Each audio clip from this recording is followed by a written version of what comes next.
views and opinions expressed in this program are those of the individuals involved and do not necessarily reflect the official policy or position of Radyo Agri 90.1 FM management.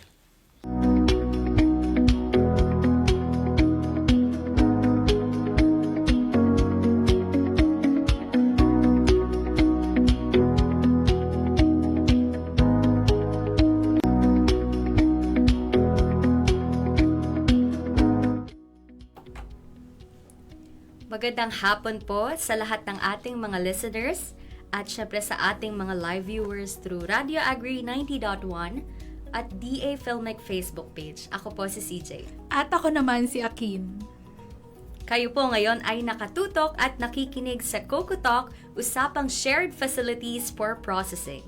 Ito ang programa kung saan nating tatalakayin ang iba't ibang topics, impormasyon, balita at usapin patungkol sa Coconut Farmers and Industry Development Plan, Integrated Processing of Coconut and Downstream Products o Shared Facilities Component ng Department of Agriculture, Philippine Center for Post-Harvest Development and Mechanization.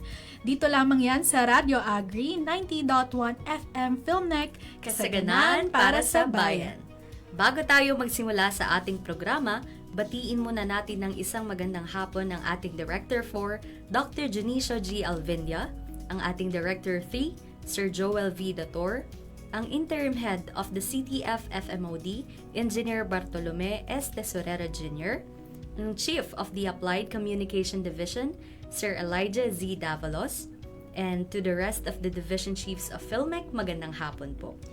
Nais rin naming batiin sina Sir Jet Molek Subaba, ACD Steed Section Chief, Ma'am Bess G. Magararu, ACD Steed Section Chief, sa bumubuo ng Applied Communication Division at sa bumubuo ng Filmec Community. At bago po tayo mag-proceed sa ating episode, ay narito ang mga balita para sa Coco Balita ng nagdaang linggo.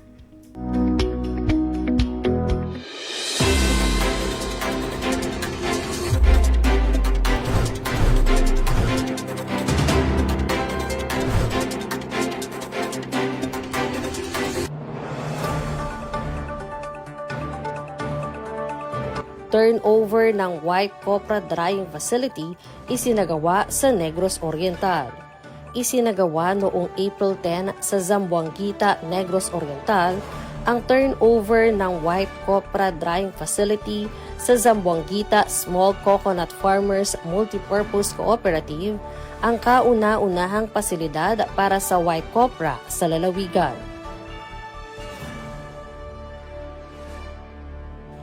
CFIDP Interagency Convergence Planning and Workshop ginanap sa Region 10.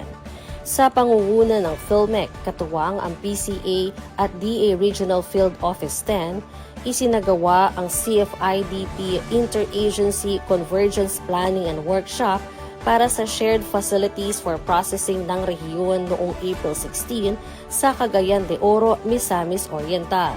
Layunin nitong higit pang pagtibayin ang koordinasyon, mga plano at estratehiya ng bawat ahensya upang matiyak ang maayos na implementasyon ng programa.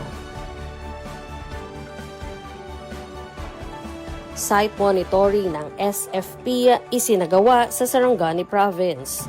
Nagsagawa ang CTF FMOD ng site monitoring noong April 13 hanggang 17 para sa itinatayong Integrated White Copra and Cooking Oil Processing Facility sa Barangay Malandag, Malungon, Sarangani Province na kasalukuyang may tinatayang 40% completion rate. Nagsagawa ng site inspection at resource mapping sa Quezon. Pinangunahan ng Filmec Technical Services Unit ang isang site inspection at resource mapping sa Alabat, Quezon noong April 8. Ito ay para suriin ang produksyon ng cocoa sugar at makapuno. Layunin ng aktibidad na makapagbigay ng tamang interventions at makabagong makinarya sa mga lokal na magsasaka sa isla. Pre-construction meeting para sa SFP ginanap sa Region 11. Ginanap noong April 14 ang pre-construction meeting para sa itatayong Integrated White Copra and Cooking Oil Processing Facility sa Samal, Davao del Norte. Nagpulong ang PhilMec, PCA, City Agriculture Office at ang COS-TAFBA-ARB Cooperative upang talakayin ang disenyo, plano at mga kailangang dokumento para sa permit processing. Marinduque naghahanda sa operasyon ng coconut processing facility. Nagtipon ang local officials at national agency representatives noong April 17 sa Marinduque upang talakayin ang pagpapatakbo ng CFIDP Shared Facility for Processing. Tinalakay ang mga technical, financial at infrastructure needs kabilang ang power supply at pondo para sa raw coconut. Nagsagawa rin dito ng ocular site visit sa SFP sa Pawa, Poa. PhilMec, sinuri ang pagtatayo ng SFP sa Sarangani. Pinangunahan ng PhilMec ang site visit at assessment sa itinatayong White Copra and RBDO Processing Facility sa Malungon, Sarangani noong April 21.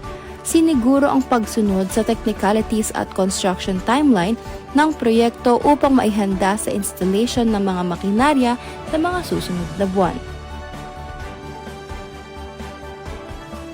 PhilMec nakiisa sa turnover ng agri-interventions sa Quezon. Nakiisa ang PhilMec sa turnover ceremony ng iba't ibang agricultural interventions para sa mga magsasaka ng Panukulan, Quezon noong April 23. Ipinagkaloob ng PhilMec sa Rudarda Multipurpose Cooperative ang dehusking machine, mechanical coconut climber, earth auger, chainsaw, sprayer at brush cutter na magsisilbing auxiliary support sa operation at maintenance ng kanilang SFP.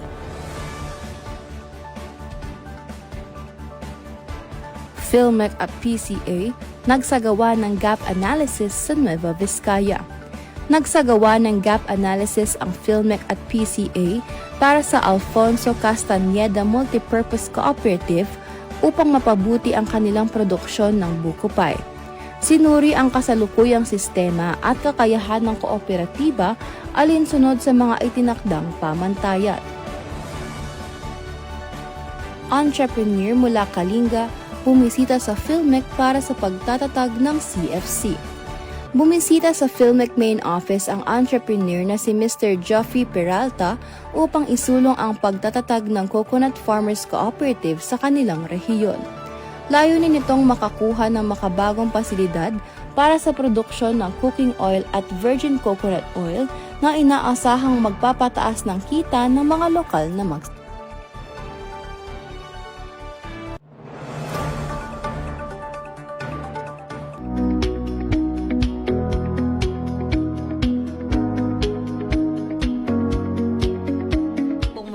at welcome sa ating mga viewers and listeners. Sa ating nakaraang episode ay tinalakay natin ang mga naging highlights at milestones ng PhilMec sa pagpapatupad ng CFIDP Shared Facilities for Processing nito pong nakaraang taon. Ano-ano nga ba ang mga aktibidad na ang naisagawa bilang preparasyon sa implementasyon ng programa? Ang ahensya ay nakapagsagawa ng iba't ibang activities o procedures noong nakaraang taon. Sa ating last episode na i-share natin ang pangalawang bahagi nito, maging ang targets ng programang CFIDP SFP ngayong 2026. Noong 2025 ay pinagkaloob ng PhilMec sa PLGU ng Marinduque ang Integrated White Copra and Refined Bleached and Deodorized Oil or RBDO Processing Center at ang turnover ceremony ay sinagawa noong June 11 sa Barangay Pawa, Boa. Ang kasunod naman ay ang pagsasagawa ng post-turnover evaluation para sa Shared Facility for Processing na isinagawa sa Mabini United Farmers Cooperative noong February 12, 2025 sa Placer, Surigao del Norte. Ang Maunfaco ay tumanggap mula sa PhilMec ng Coco Peat and Geonet Processing Facility noong 2024. Layunin ng gawain ito na masuri ang kasalukuyang operasyon ng pasilidad at magbigay ng teknikal na suporta sa mga kooperatiba pagdating sa pagpoproseso, kaayusan ng serbisyo at malakas na ugnayan sa merkado. Nakapagbigay naman ng communication support ang Applied Communication Division or ACD ng PhilMec sa pamamagitan ng paggawa ng iba't ibang IEC materials, media relations, documentation at promotional activities. Dahil dito, napalawak ang kaalaman ng publiko sa shared facilities for processing at napatatag ang ugnayan sa mga stakeholders sa pamamagitan ng print, on-site at digital platforms. Sa pagtatapos ng taon, nakapag-produce ang ACD ng iba't ibang promotional materials na ginamit sa mga exhibit sa iba't ibang rehiyon sa bansa. Nakapagsagawa rin po ang ACD ng 21 broadcast at radio interviews at nakapagbahagi ng kabuang 137 news articles at social media posts upang maipabatid ang mga updates ng programa sa pamamagitan ng PhilMec News, official Facebook page ng DA PhilMec at website. Nakapag-produce rin po ang division ng iba't ibang print at advocacy materials at nakapagbigay ng documentation support sa 24 na activities at events ng ahensya. Yes, at bukod sa mga naunang aktibidad, nagsagawa rin ng programa ng iba't ibang training, kabilang ang SFP Enterprise Management Training noong February 2025 at nag-host ng unang CFIDP RIATSI meeting noong March 2025. Nakatulong ang mga ito sa pagpapalakas ng ugnayan ng mga ahensya, pagtugon sa mga issue at pagpapahusay ng mga estratehiya para sa epektibong implementasyon ng programa. Isinagawa rin ang iba pang mga aktibidad tulad ng coordination meetings, courtesy visits, monitoring at evaluation, presentations at orientations. At para naman sa 2026, target po ng PhilMec ang pagtatatag naman ng farm service crews at coconut hubs upang mapalakas ang mekanisasyon at serbisyo sa mga coconut producing areas. Bibigyang prioridad din ang pakikipagtulungan sa mga ahensya, monitoring at evaluation at partisipasyon ng komunidad para sa pangmatagalang tagumpay ng proyekto. Ngayong taon, inaasahang maitatayo at magiging operational ang 30 na mga pasilidad na may estimated budget na tig 30 million pesos ang bawat shared facility. 12 sa Luzon, 8 sa Visayas at 10 naman sa Mindanao. At iyan ang mga highlights at milestones para sa 2025 at mga targets para sa 2026 ng programang CFIDP Shared Facilities for Processing. Isa itong mahalagang hakbang upang mapalakas ang kabuhayan ng mga coconut farmers at higit pang mapaunlad ang industriya ng niyog sa mas marami pang lalawigan sa bansa. Kaya para naman po sa aming mga YouTube replays, maaari nyo nang mapanood muli ang mga nakaraang episodes ng aming programa. I-type lamang ang Radio Agri 90.1 FM sa YouTube at i-click ang like, share at subscribe at pakihit na rin ang notification bell para updated kayo sa aming latest uploads. Pero bago natin ituloy ang ating talakayan at para na rin mas magkaroon pa ng idea ang ating mga listeners at viewers tungkol sa programa, halina't pakinggan at panoorin ng video patungkol sa CFIDP Shared Facilities for Processing.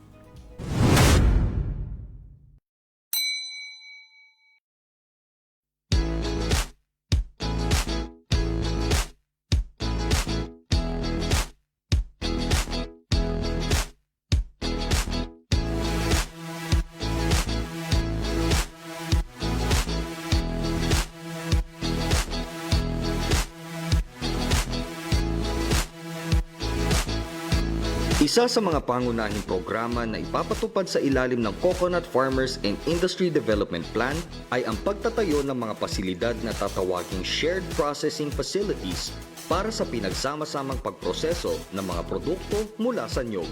Gaya ng ipinag-uutos ng batas, 10% ng taunang alokasyon mula sa Coconut Trust Fund ay ilalaan sa pagtatayo at pagmamahagi ng mga nasabing pasilidad.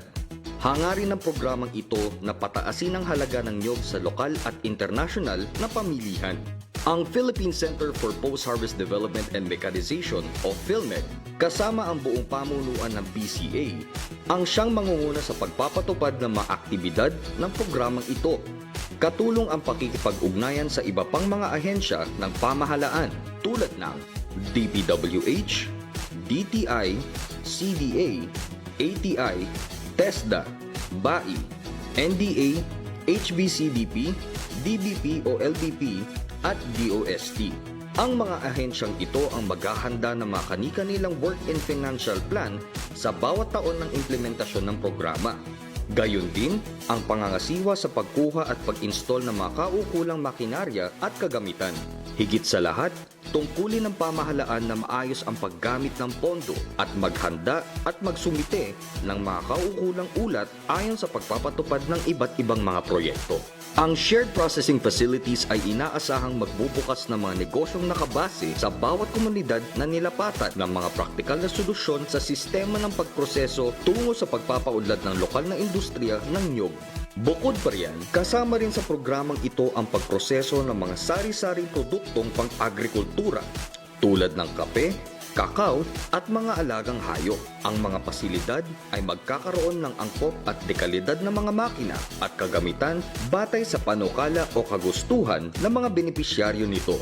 Ang nasabing facility ay binubuo ng gusali, kagamitan at makinarya sa pagproseso, mga pasilidad sa imbakan, sasakyang panghakot at pangtransportasyon, kagamitan sa pag-aani ng niyog, mga pangunahing instrumento sa pagsubok at iba pang pantulong na kagamitan para sa pagproseso.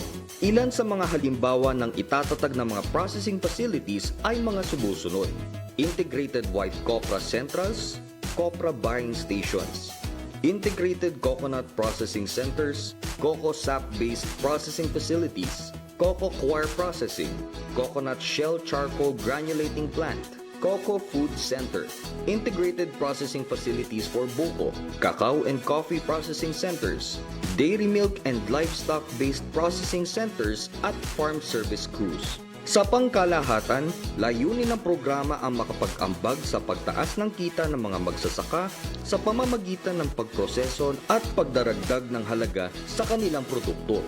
Bilang inisyal na panimula sa unang taon ng programang ito, 500 million pesos ang inilalaan upang tustusan ang paglalagay ng mga angkop na makinarya at iba pang mga pangunahing kagamitan na kinakailangan para maitatag ang mga pasilidad. Ang mga target na grupo ng proponent at benepisyaryo ng programa ay ang mga kooperatiba ng magniniyog o kung wala ito, maaari din ang mga lokal na pamahalaan ng mga natukoy na bayan na may malawak na produksyon ng niyog. Gayunpaman, ang mga LGUs na ito ay dapat lumikha ng mga lokal na konseho ng maliliit na magsasaka upang mapagkalooban ng mga mekanismo para sa konsultasyon at aktibong pakikilahok.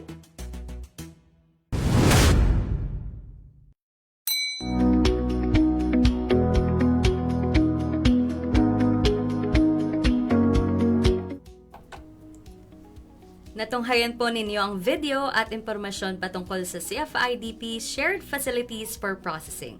Kayo pa rin po ay nakikinig at nakasubaybay sa Radio Agri 90.1 FM Filmec, kasaganan para sa bayan. Kung meron po kayong mga katanungan, mag-text lamang o tumawag sa aming hotline na 0962-119-7445 o mag-message sa aming mga social media accounts at Radio Agri 90.1 Filmec sa Facebook, X at Instagram o sa aming Facebook page at DA Filmec.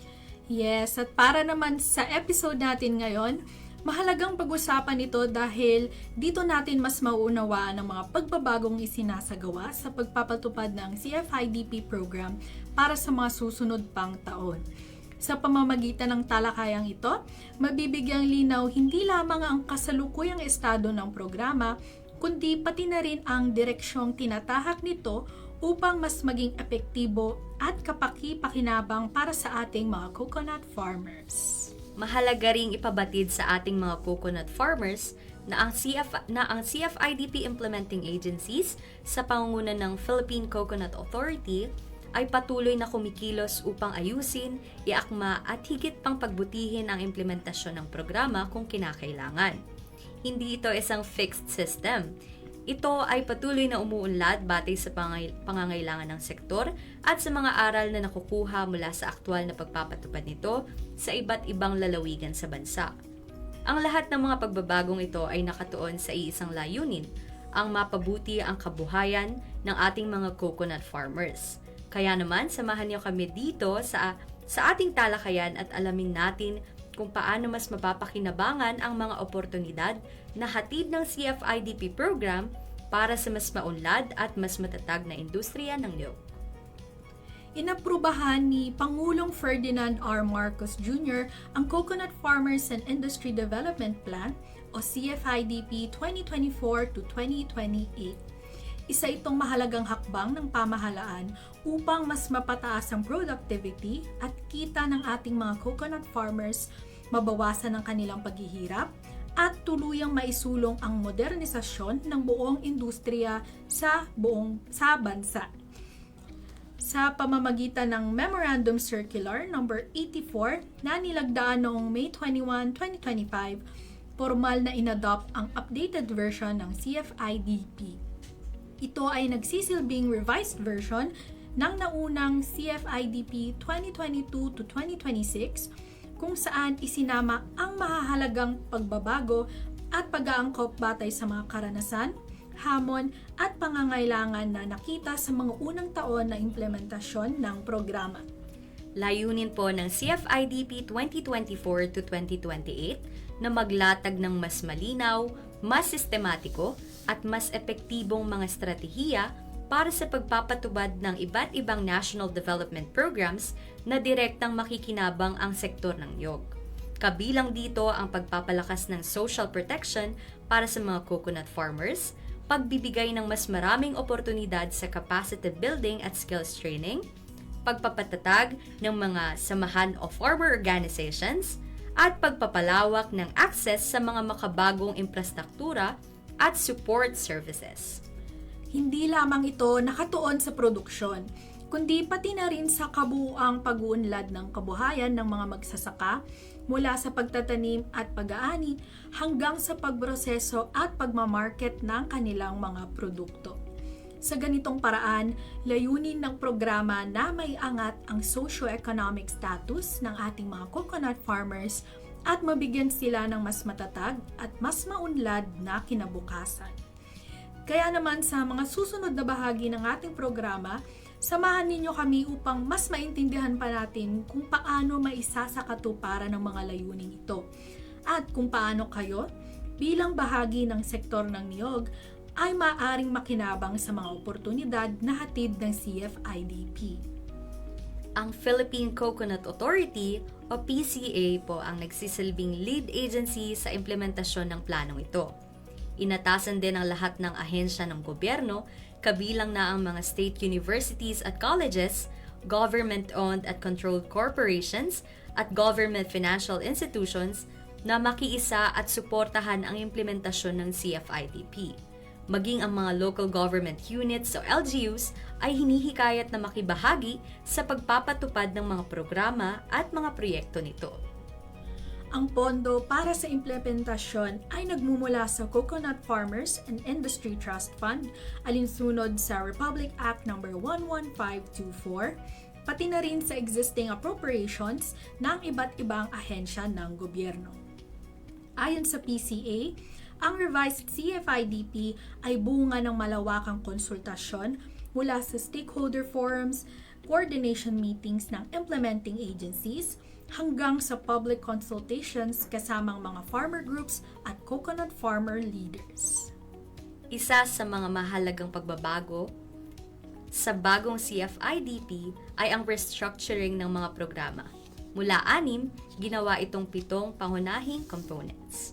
Number 1, Social Protection Programs. Training Program for Coconut Farmers and their Families.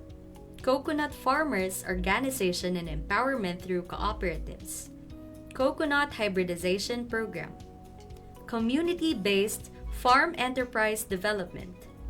Integrated Coconut Processing and Downstream Products. At Support Service Programs. Ang training program for coconut farmers and their families ay hiwalay na ngayon sa social protection programs upang mas mabigyang diin ang mahalagang papel nito bilang pundasyon ng iba pang development programs. Sa kabuuan, ang CFIDP 2024 to 2028 ay inaasahang magbibigay ng mas matibay na direksyon para sa pag-unlad ng industriya ng niyog para sa mas maunlad na kinabukasan ng ating mga magsasaka. Yes, at mas tatalakayin pa po natin ng mas malalim ang mga nabanggit na programang nakailalim sa bagong CFIDP sa ating episode sa susunod na linggo. Maliban dito ay marami pa pong mga CFIDP SFP activities ang may babahagi namin sa inyo sa susunod. At makakasama natin ang iba pang bumubuo sa CTF FMOD sa ating mga susunod na episodes. Kaya stay tuned lang mga kakokotok at abangan rin ng mas marami pang mga balita, updates at kwentuhan tungkol sa mga programa para sa mas maunlad at mas matatag na industriya ng niyog. At para naman po sa ating mga tagapakinig at tagapanood na interesadong maging bahagi ng programang CFIDP Shared Facilities for Processing ng DA PhilMec, narito po ang listahan ng mga kinakailangang dokumentaryo upang maging benepisyaryo ng SFP. Letter of Intent to Philippine Coconut Authority or PCA, Notarized Board Resolution, Endorsement Letter from PCA Program Management Office, National Coconut Farmers Registry System or NCFRS Certification, Business Plan, Externally Audited Financial Statement for 2 years, Certificate of Registration from Cooperative Development Authority or CDA, Certificate of Compliance, List of members with minimum of 100 members and at least 51% are coconut farmers, lot with proof of ownership if cooperative property, use-a-proc agreement if government property with minimum of 30 years, authenticated articles of cooperation and bylaws, and lastly, existing organizational structure. Yes, at yan po ang mga CFIDP Shared Facilities for Processing Documentary Requirements. Muli, maraming salamat po sa ating mga listeners at viewers na sinamahan tayo ngayong hapon. Kayo pa rin ay nakikinig at nakasubaybay sa Radio Agri 90.1 FM PhilMec, Kasaganaan para sa Bayan. Kung meron po kayong mga katanungan, mag-text lamang o tumawag sa aming hotline na 0962-119-7445 o mag-message sa aming mga social media accounts at Radio Agri 90.1 PhilMec sa Facebook, X at Instagram o sa aming Facebook page at DA PhilMec.